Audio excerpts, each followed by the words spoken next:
Hello, audience. Welcome to the 2020 series presented by the New York Film Academy.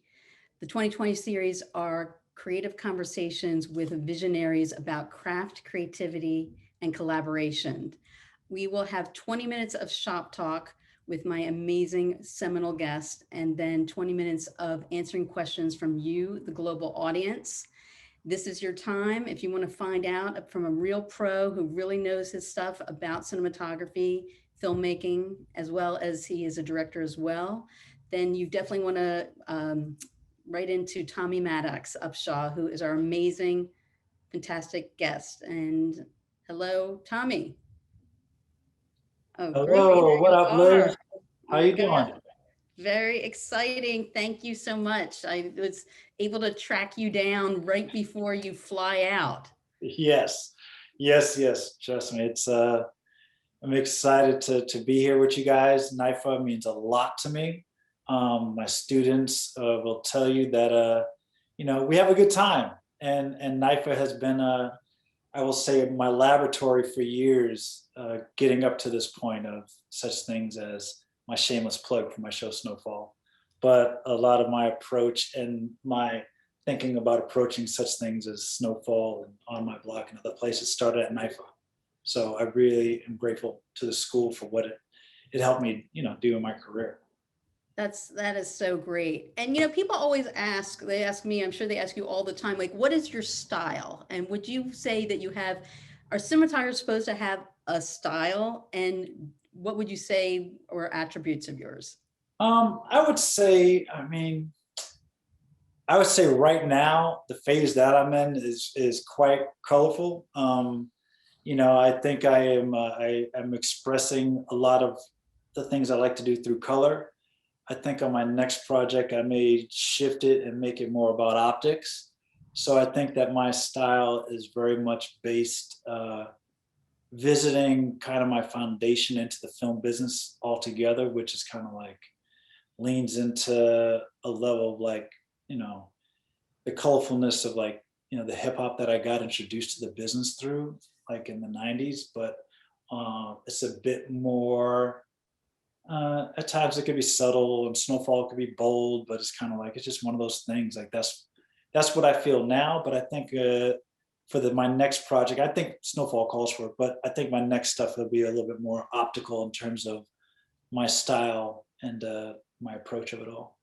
And do you think cinematographers should have a style, or should they sort of blend in with the vision of the project, the director's vision? Where is the line there? It's definitely about what's on the page. You know what I mean? And you're chosen because of a certain way that you approach things. You know what I mean? Like you're a cinematographer. Like if you were to shoot a show and I would shoot it, it wouldn't look the same. We both bring our past and our presence and our emotional reactions to the black and white script, to visually what we do. But we wouldn't be chosen for necessarily the same thing. Because we just have different styles inherently. Different artists have different ways of approaching things. You know what I mean? It's great. I mean, it's kind of why I go for it. It's like, what am I feeling at the moment? What's the most appropriate thing for the script? You know what I mean? I mean, Roger Deakins did what? He did Shawshank Redemption, which really kind of blends, but then at the same time he did Blade Runner. Same guy. Mm-hmm. Movies don't look anything alike. You know what I mean? But the same person shot them. I mean, same thing with something like Dante Spinotti did the original Manhunter, and then he did Hannibal. Like same movie, different times, same DP though, different approaches. It's like, what were you reacting to at the time, and what were you as an artist at the time? It comes across on the page. You know what I'm saying? So with that, if you can be a chameleon, and especially with someone like your level of craft, when you go into the interview, where do you differentiate yourself from as a DP when you're going after a job? I try to make it as personal as possible, so then they get a sense of who I am as a person and what I bring artistically and why my choices of the stuff that they've seen have come out a certain way. So that's what I bring to it. So it's just like, you're going to hire me as an artistic person and everything that I bring with me culturally, because, culturally I'm just, I'm a little, I'm a Black American. So I'm going to bring that sense to, to my interview and to what I do. Did you come out of music video land? Yeah. As people know, my sister Kyla got me started in the business, and she was working in music videos at the time in New York. And I would literally like take a $10 bus between Boston and New York and go PA on music videos for like Hype Williams, this guy named Brian LeVar, and other folks. And, it was cool. So that was kind of my introduction. I like to say like the hip hop culture introduced me to filmmaking. I always loved cinema, but to love cinema and filmmaking are different things. To me, like you can bridge the gap, but it's kind of like you can admire filmmaking, but if you ain't done it, you ain't done it. Like it's Right. But my introduction to looking at the craft and what people do and that I can possibly be employed, came through these hip hop videos. And it's funny you mentioned Hype Williams. The poster behind reminds me of Belly, Oh yeah. the look and the darkness and the beauty of the skin. Yeah. Now Malik has been like an icon of mine. I speak about him highly. And Malik is the cinematographer of Belly and Clockers and Girl 6 and worked with Spike Lee. And I used to watch him work on those Hype videos. I got pictures of him behind the scenes when I was like 19 and watching him do his thing. And he's definitely been a major influence. And his homeboy, who's from my neighborhood in Boston, Baron Claiborne, is another one. And they used to work together. If you ever go online, you can see that Malik Saeed and the still photographer named Baron Claiborne, who did the Biggie. You ever seen the famous picture of Biggie with the crown? Right. That's Baron Claiborne. Oh wow. So Baron Claiborne did a lot of like exposés for hip hop magazines and whatnot, and Malik used to help him on that stuff. And the two of them were like incubating during the 90s, making like this language and photographing Black skin as a language and a cultural phenomenon that, I love it. You know what I mean? Like they influenced me a lot over the years. And I talk to Baron online sometimes, and I talk to Malik when I can catch him. He's a hard one to catch. Okay, I'm going to tech geek out. So shooting Black skin, which I think is an art form to make it look beautiful and not washed out and all that. What are some of you might give away a little of your tricks, but might be helpful to the audience here. Less is more.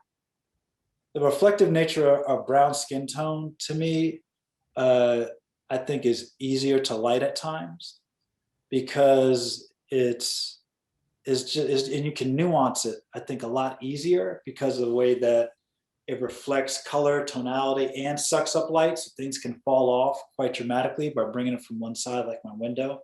That's not diffused right now, but and then you can nuance color into it, and and sometimes mix it quite easily, all via soft lighting, from one side or something like that. And it's one of those things that a part of it is you gotta like study. But the thing is, you remember, like both of my parents, are brown skinned people like me. So you can say it, you can realize it or not, but I'm ingesting information ever since I was born, looking at my folks and looking at my uncles and aunts who are all different shades of brown, and taking pictures of them at family reunions, or looking at old photographs of my grandfather, who is my mom's dad's a dark-skinned Black man, like darker than I am, and same with my oldest uncle. But just looking at the nuances when they sit together in a family photo, and then like to have repeatedly looking at it over years and not realizing that I'm getting nuance. Do you know what I mean? Like that's a part of it. I mean, Storaro talks about it in his book, the three cut, like that trilogy of books that he talks about, just being influenced by Baroque art and his approach. He had no choice because Baroque art was outside of his door in Rome as a kid, as he walked to school.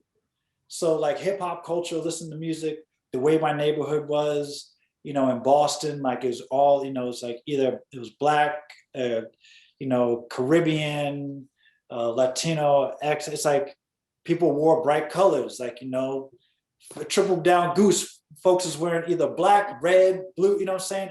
And that against brown skin for years is being influenced. My best friends are these twins, right? clowns, but they always wore these big ass coats but one always wore a blue one always wore a red one, you know, or they both were blue. But it's like seeing that against their skin for years on the school bus going through sunlight, or hanging out at night with them underneath sodium vapor, and how the clothes reacts to the brown skin tone. I recall all that stuff because I was with them for years. You know what I mean? It's like, there's no way that that stuff's not stored in your head when you emotionally think about your childhood, being in the city. I'm a city kid, and looking at brown skin tones under metallic halide next to a building, or sodium vapor like it was in 1980s on Blue Hill Avenue or where I grew up in Boston. Like, I've ingested all that stuff. So I recall that stuff. I remember what that stuff looks like to me, and emotionally, what was I thinking at that time? I try to recall that. So that's where I pull from, and that's what I realized as an adult influences the way that I like things and why I see things a certain way through my cultural gaze. So Snowfall must have been such a treat for you to work on, because that brings it's an era piece, and B, it brings in a lot of that historical knowledge, lighting under sodium vapors, stuff like that, you know, Yep, to the foreground. exactly. I mean, one of the things that kicked it off was two other shows I did, kind of led up to what I do on Snowfall. One of which is a show I did for BT called Tales, and you could see it like on like BT or Paramount or something, where it was an anthology hip hop show where I did a lot of experimenting, because each week it was a different story. So then I have different approaches each week depending on the hip hop song and whatnot. And then I did On My Block, which is on Netflix, which is about kids in South LA, or well, a figurative town in LA that, you know, is dealing with crime, gangs, and all that. So it's between those two shows that I did right before Snowfall that I kind of devised my approach and how I go after A, the storytelling, and B, the physical execution of lighting all the different shades. I mean, it's been years of culminating it, but those last two shows really kind of set the foundation for me and how I approach going into Snowfall of it all. And then I took Snowfall to something, tried to twist it with the storyline into the season 4 a little bit different. Well, that's what, so Charlie, let's play the Snowfall trailer of the final of season 3. And then, because you have an interesting story about how you maneuvered that. Okay. Okay.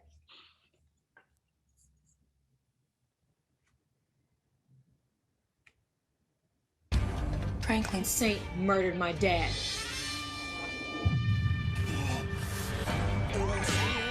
I'll put you back in that cell anytime I want. I'm not going back to that world. I don't belong there. You don't belong here either. But you have to stay and fight. Snowfall season finale, Wednesday at 10 on FX. So we can stop now. No, we have that. Yeah, that looks freaking great. So I'm really curious, how did you not only creatively a little bit, maneuver the show, but how did you politically as well start going down a different pathways, let's say? It was, I mean, John Singleton, who brought me to the show, always wanted to like push and like change things up. John passed away halfway through the season of season 3. Wow. John, brought me to the show along with Gigi Akasi. And, I give credit to Dave Andron. Dave really entrusted me to go after it, and he told me he was going to take the narrative and spin it on its head. And Sunu, the director, very visionary director, really guy who pushes the envelope, would challenge you. But I had set up, because of the script being flipped into an alternate universe, then I was able to inverse color and switch out of the typical 3 palette situation that was going on with the narrative. So with that, that's when I started to really kind of cross color a lot of things, because the storyline started to be a little bit more interwoven. And then with the alternate universe, I kind of inversed the color quite heavily, because it wasn't our reality of the straight narrative of it all. So I kind of took a little bit more freedom in got a bit more expressionistic in terms of not having the typical warm tonality straight of the African-American storyline, straight coolness of the CIA, and Hispanic is like a slight brownish warm tone. So I inversed it and put a lot of cyan and magenta into the alternate universe to let us know that we're doing something a bit different. And that was in episode 10. And then the FBI situation, I kind of extracted color out of it. And then the Hispanic storyline did not play as big a role in episode 10. But when we came back, I wanted to let the audience know that like this alternate universe, things are changed in our real time. So you'll see I played a lot of like, I still played the cyan, it just wasn't as heavy in the second half when he wakes up out of the water is the bridge. And when that bridge was crossed, he woke up into cyan, but everything around him was our augmented warmness that we usually play. And then when he went into the regular narrative for the rest of that episode, I played more of that warmness with a little bit of less undertone of the cyan of it all. And then when we got to season 4, I keep playing around with this because the storylines are crossing over. So the color tonality of CIA, I was bringing it to the African-American storyline at times because the stories are crossing over. And then I took some chances on some other episodes that you'll see going on. But that's like kind of my approach. Episode 10 of season 3 kind of bridged me down this path that, hopefully it works. I don't know. It's fun. And Dave Andron and Julie give me a bit of freedom at times and ask me questions. Dave's the showrunner, Julie's executive producer, and they're great. They're great to me, and they've let me have a lot of fun. And at times like, so what is exactly going on? I'm like, well, try this thing out. I'm trying it out. And that's the way I feel about just art. It's like, you gotta try some stuff out. Does it always work? See how the audience reacts. You know what I mean? But I'm very gracious to them. I'm very So gracious. is that in your, is this practically on set, or is this in your color correct in the post when you're saying you're adding or subtracting, or where is this? I do it on set. So I have my colorist Pankaj Bak. He's an amazing colorist. And Pankaj and I will create LUTs. And then in the LUT, I'm manipulating color space down in the bottom of it, like in the shadows. So then the LUT is open to more color, certain colors than others. So he and I will devise like a whole little recipe, and then I'm doing it on set. I don't wait till final color to like add color into things. I just like to sweeten it a bunch and bring your eye to certain things, vignette things. But I do a lot of it on set. So I have my ACs, Alex and Prentice and Gina and Jose have really worked at getting me a system that I can control my LUT operation via remote and not have to be on the camera or have them touch it. So I can make decisions, contrasting and comparing LUTs at different exposures, and then make the final call before we run the camera. Because I'm all remote. I don't have them touch it. So, That's which amazing. is fun. Yeah, it's so much easier. With the Sony Venice, it makes it so much easier. Can't thank Dan Perry and those guys for helping me to figure out a work path that just makes it super fast for me. Everybody seems to really love the Sony Venice. Oh yeah. And why is that? Well, for me, so the thing that you talk about with looking at Damson here, right? Sony Venice has more color bit space than the Alexa, a higher ISO, and it has more dynamic range. Like I've looked at the test, I color, this show on a 35-foot screen at Technicolor. And I've seen side-by-side comparisons. I've seen how far down I can go in terms of foot candles and, just exposure on my waveform that I haven't been able to do on other cameras. And to hold the black skin tones in the middle of the day and still hold cloud, cloud shapes and color nuances of gray and white against dark skinned Black folks, and you can see their skin and hair color, right, is the testament of what you could do. It's total testament. And see blue sky, cloud, contours plus skin. It's like, you kidding me? So I go for it because it starts me at such a base of wide dynamic range and color neutrality that I know I can manipulate it and take it anywhere I want. So that's why I choose this camera system for like the last 2 years. I've Yeah, shot all over the world like twice over. So 100%. I'm going to bounce into the Q&A for a second. We have another question from Maya, sort of as you're working in the industry, how do you stay motivated and how do you stay creative? Because it can be a grind. yeah, it can. I stay motivated by watching cinema. I'm a sucker for this thing. Like, you know what I mean? Like, you have to really love this business and the art of filmmaking to really stick into it. I mean, having survived a writer's strike and an actor's strike and still have love for it all and the art form, and to really want to get back on set and love to be challenged. I do this job to be challenged. You know, I don't do this job just to have a job. I didn't get a desk job for a reason. You know, I went to a school in undergrad that I could have easily gotten a corporate job coming out. I chose not to, you know, for a reason. It's just not me. I love my undergraduate experience at College of the Holy Cross, but I knew that wasn't for me. It gave me foundation that is I still use today, but I didn't want a desk job. And I have fun being around people and being in new environments and meeting folks. And, you know, I love watching movies and movies I've seen before and, you know, seeing how to get in trouble and get out of it. It's like. And so in that note, when you're prepping because you've done features, you've done commercials, you've done films, prepping for TV shows versus prepping for a film, what's the difference for you as a DP? This show and the last, I say, few shows I've done, there's no difference for me in my approach. I approach one way. I read the scripts, I create PDFs that express my approach to what I would like to do. I show the powers that be, this is kind of my approach that I'm thinking of.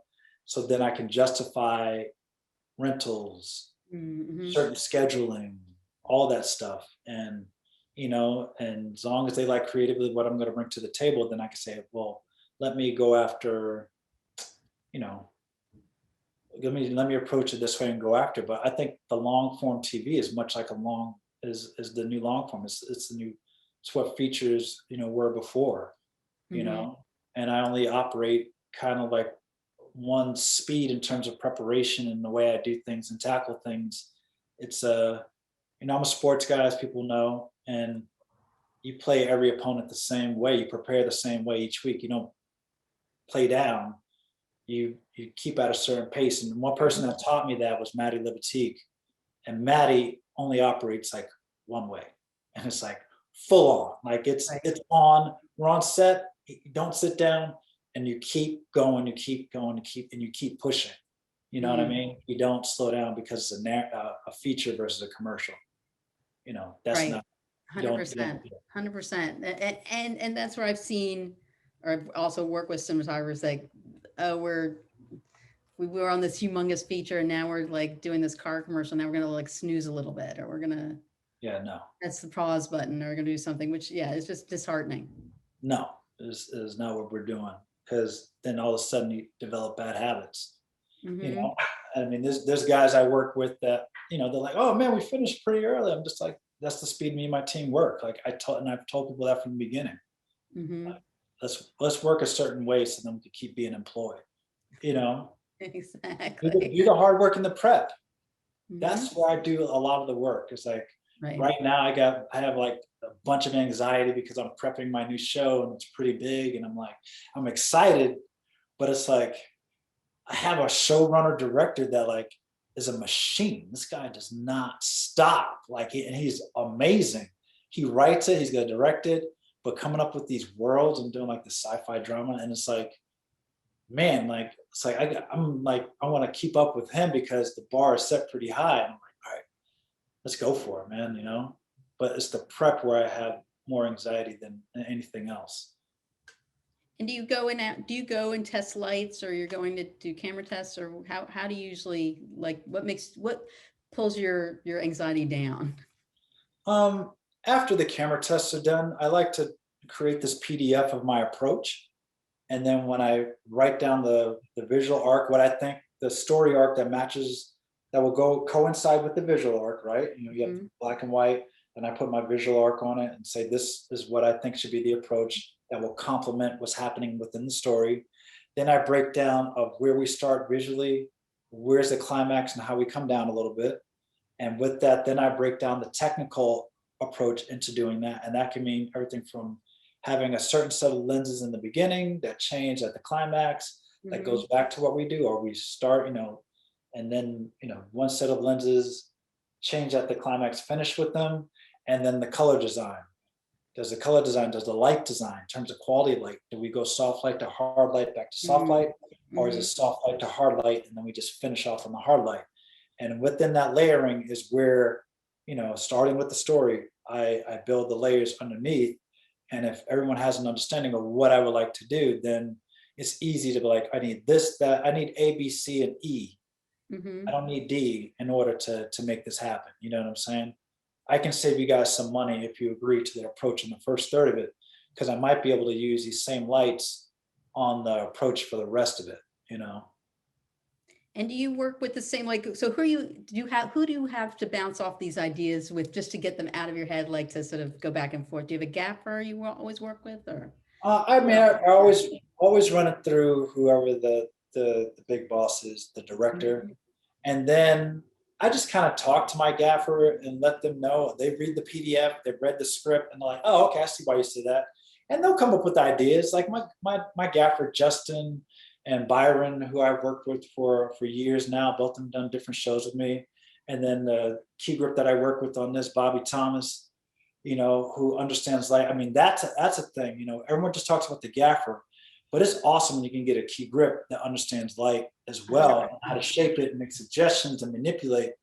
And it's like, you know, I also learned that from Maddie. He has Tana Dubé, who is one of the few female key grips in the business, but Tana shoots stills. Like, she's a still photographer.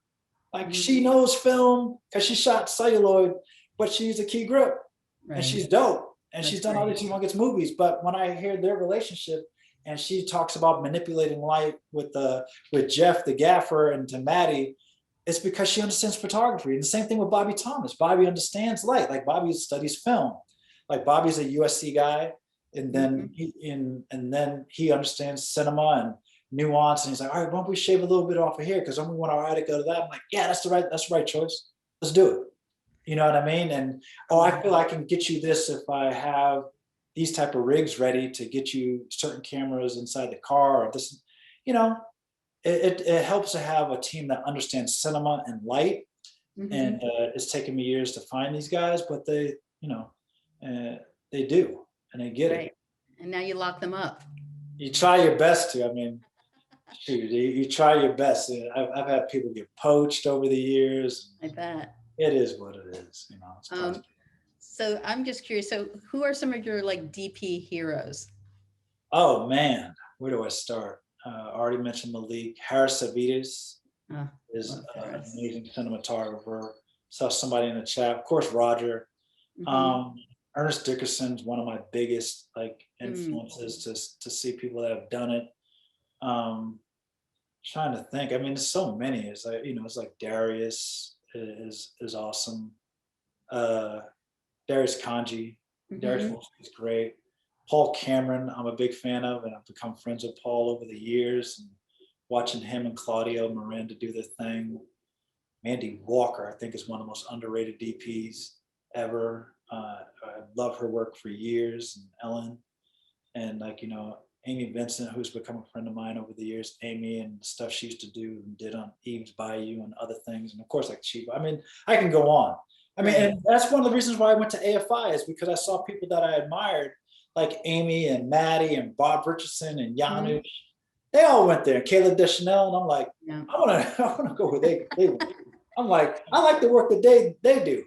And that's one of the major reasons why I chose AFI. I want to go where I saw a consistent story being told about a track record. And I'm like, yeah, all these people went to AFI and then they got an ASC. That's what I want to do. And look, and it worked. And it worked. Like, Congratulations. You're a member of the ASC. That's so badass. It's just an amazing feat. And you know, such kudos. thanks. So happy for you. It's a long journey, but it's just beginning. So I'm just so grateful for everyone that thought I belonged, so 100%. And what was do you have a moment that you remembered, like you were PAing and you're like the DP, like, most people are like, they're on the set, they're like the director, and then they go running that direction. But what was it that you're like the DP? And it was just an experience that I saw on this music video. My sister Kyla got me started in the business because she was a casting director in the 90s, and her and her boyfriend at the time, Rich Ford, was the producer of these videos for Hype and other people. And I saw this guy, Vance Burberry, and Vance still shoots like underwater cinematography. And I watched him and Danny Pearl, who's an ASC guy, and Malik work. And I was like, I like how these guys, like, they're like kind of help run the set, and they're like the team leader. And it's like, okay. And you get to like, they create the magic in the box. And I was like, that magic in the box, like, oh man, it's just like, I'm enthralled with it. I've always loved movies. I always take my money as a kid and we'll go spend it on going to the movies in downtown Boston. And it's just like, these are the guys that put the magic in the box of it all. And it's like, all right, like that's really interesting. Okay, I like that. I love taking photos. Like, all right, what do I do to get to that spot? You know what I mean? Like, what is the correct path? And it's like, there is no correct path. I was like, it's all over. But I was like, I see Mordor. Okay, I need to go to Mordor. I need to. Exactly. And especially because I know Rich Ford actually. So, and he did videos. I know exactly what you're talking about. But at that time, they were also the coolest people on the set. Right. Like, they had, and it's like they had a posse around them too, because you have all these other people. The director's standing by themselves looking worried. Right. And then the DP's looking like chatting up the makeup assistant and right. DP is like the rock star out there. And it's like, 100%. Everybody left him alone because he's like cool trying to figure it out. Right. And I was like, okay. And it's like rising to the challenge of it all. Right. And you see that, you're like, okay, that's pretty cool. That's pretty cool. And you get to, I don't know, I love watching cameras move. Like crane shots still excite me. Being in a car and doing remote heads, like it's like I remember just that excitement and watching it happen. Like, oh man, that's dope. You know what I mean? Like it's fun. I love action movies. I love watching Man on Fire. You know what I mean? Oh, 100%. Yeah, my favorite. So we're at the end. So sad to say. So where can people either see your work, possibly hit you up? Instagram? I don't know. Let's see. I would say Instagram, the Maddox DP on Instagram, and then also my website, maddoxdp.com. It's funny.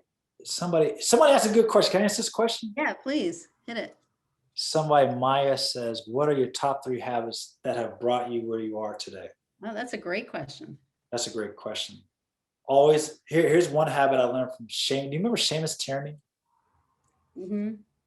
Seamus, he was one of my classmates, kind of crazy, but he always had this thing about trying to watch a movie a day. If you can do it, like try it. That's like a challenge, right? But then also, I do yoga, meditate most days. And work out. And then like the third thing would be, I think it would be, always study something else, read about something else other than filmmaking during the day. Like do something that like takes your brain away from it. So when you come back to it, it's it's like a refresh. Exactly. So you're not regurgitating ideas that you've seen a million times all over the place that are in your subconscious. Yeah. Exactly. Well, there you go. So this was so amazing. I know we have 8,000 questions, but I wish I could answer these things. we'll reach, we'll figure that one out. Then it's like, I wish there's like a way just like you could reply and then they'll get them or something. Oh man, there's all types of stuff on here. But let me know. We can, what we'll do, because I've been thinking about doing this, we can put my NYFA email in the chat, Katie, and if people have burning questions for some of our guests, I can see if I can relay them. Yeah, I mean, it's just like, why not? I mean, because I love this stuff. The thing is, I feel there's a reason why I feel really obligated doing this, right?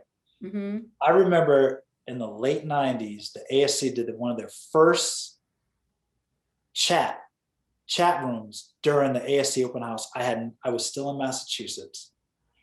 And I remember they did this, and Russell Carpenter was one of the first people that did this open discussion of answering this stuff. And he replied to my questions. And I was like, oh my God, the guy who did Titanic, and like freaking replied to my question. I'm this guy in Massachusetts who was just like dreaming of this. And I printed it out. I think I have it in a journal somewhere.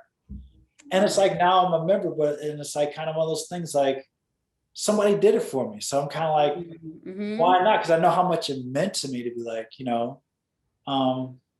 it's just like one of those things. I try to answer as many questions as possible because these guys at times answer questions to this random ass kid, in Massachusetts who dreamt of coming to LA, and now I'm here. You know what I mean? So, so if any way you could do it, let me know. It's like, I'll answer as many as possible. Or if people just hit me up on Instagram, the Maddox DP, put your question in there, I'll answer it. Because somebody did it for me, and it's made a difference. I mean, it's made a difference in my life. So thank you for being so generous and such a great guy, and have fun on your next show. Thank you so much. Hear all about it. Thank you so much, Liz. Good to see you. Great seeing you, and thank you, NYFA, for presenting the 2020. Yeah, thanks, NYFA. Awesome.